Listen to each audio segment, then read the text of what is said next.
Western সোসাইটির সাথে ইসলামের সম্পর্ক কোনো সময়ই ভালো ছিল না। ইসলামের সাথে যে তাদের যুদ্ধ আজকের তা নয়, বরং শত শত বছর ধরে তারা চেষ্টা করে আসছে কিভাবে ইসলামকে মানুষের মাঝে থেকে সরিয়ে নেওয়া যায়। তাদের এই চেষ্টার বড় ফসলস্বরূপ তারা আজ ইসলামকে সাধারণ সকল জনগণের সামনে একটি সন্ত্রাসী গোষ্ঠী হিসেবে তুলে ধরেছে। But have you ever thought পুরো বিশ্ব কেন ইসলামকে এত ভয় পায়? কেন মিডিয়া যারা ইসলাম মানার লোকজন আছে তাদেরকে সন্ত্রাসী হিসেবে তুলে ধরে? কেন বা ইসলামিক কালচারকে এত ব্যাকডেটেড এবং অশিক্ষিত হিসেবে তুলে ধরা হয়?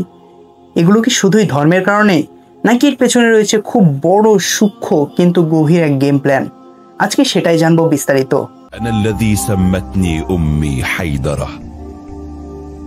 ইসলাম যেটাকে হারাম করেছে সেটা দিয়ে আজকের দুনিয়া বিলিয়ন বিলিয়ন ডলার কামাচ্ছে। কিভাবে?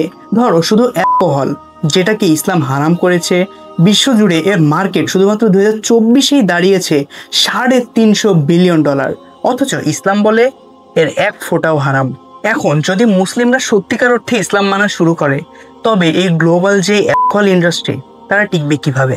দুনিয়ার সম্পূর্ণ ব্যাংকিং ব্যবস্থা কিন্তু দাঁড়িয়ে আছে ইন্টারেস্ট বা সুদের ওপরে। কিন্তু ইসলাম কি বলে? ইসলাম বলে সুদ খাওয়া অর্থ হলো আল্লাহ ও তার রাসূলের বিরুদ্ধে জিহাদ করা। কেন? কারণ সুদের মাধ্যমে গরিবরা গরিবে থেকে যায় আর বড়লোকরা ধীরে ধীরে ক্রমশ বড়লোক হয়ে ওঠে। যদি পুরো দুনিয়া ইসলামিক ফিন্যান্সে চলে আসে, তাহলে IMF, central bank, world bank এগুলোর কি হবে? এগুলো সম্পূর্ণই ধ্বংস হয়ে যাবে। That's why they fear the system, not the beliefs. প্রতি বছর সবচেয়ে বেশি আয় হয় এমন লাভজনক একটি ইন্ডাস্ট্রি হলো ইন্ডাস্ট্রি। ইন্ডাস্ট্রি থেকে প্রতি বছর প্রায় $100 বিলিয়ন বেশি রেভিনিউ জেনারেট করতে পারে পশ্চিমারা। আর ইসলাম শেখায় লজ্জাশীলতা, পর্দা, চরিত্র গঠন। ইসলামে এগুলো সম্পূর্ণই হারাম। যদি কোনোভাবে ইসলামিক নীতি সমাজে ছড়িয়ে পড়ে, তাহলে এই free lifestyle, freedom, content business সবকিছু ভেঙে যাবে। ইসলাম বলে মদ, জুয়া এগুলো শয়তানের কাজ, এগুলো এড়িয়ে চলো। অথচ এখনকার online dating, casino, sports gambling এসব থেকে কামানো হচ্ছে হাজার হাজার কোটি ডলার। মুসলিমরা যদি এসব বর্জন করা শুরু করে দেয়, তাহলে আবার সেই একই কথা, লস অফ প্রফিট। আজ নারীদেরকে সব জায়গায় প্রোডাক্ট হিসেবে ব্যবহার করা হচ্ছে, তাদেরকে ডিসেক্সুয়ালাইজ করা হচ্ছে। বার্গার থেকে শুরু করে lipstick, everywhere she is used.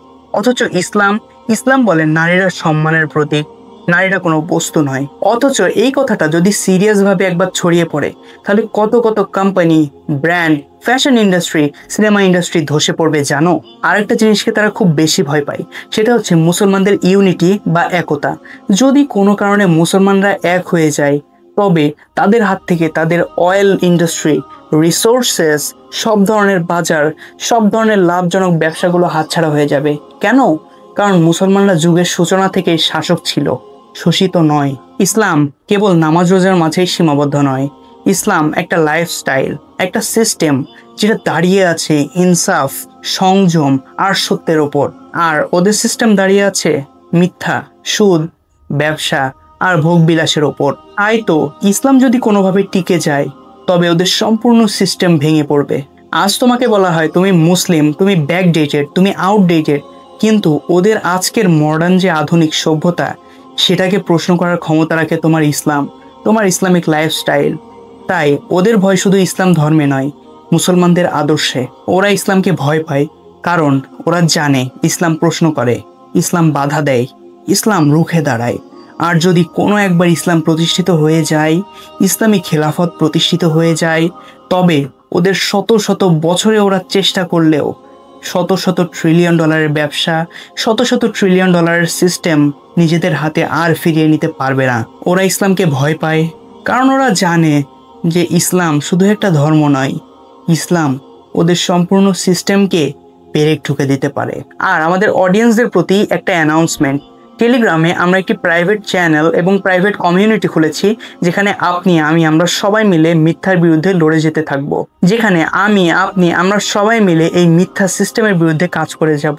আমি নিচের ডেসক্রিপশন বক্স এবং আই কার্টে কমিউনিটি এবং চ্যানেলের লিঙ্ক দিয়ে দিচ্ছি।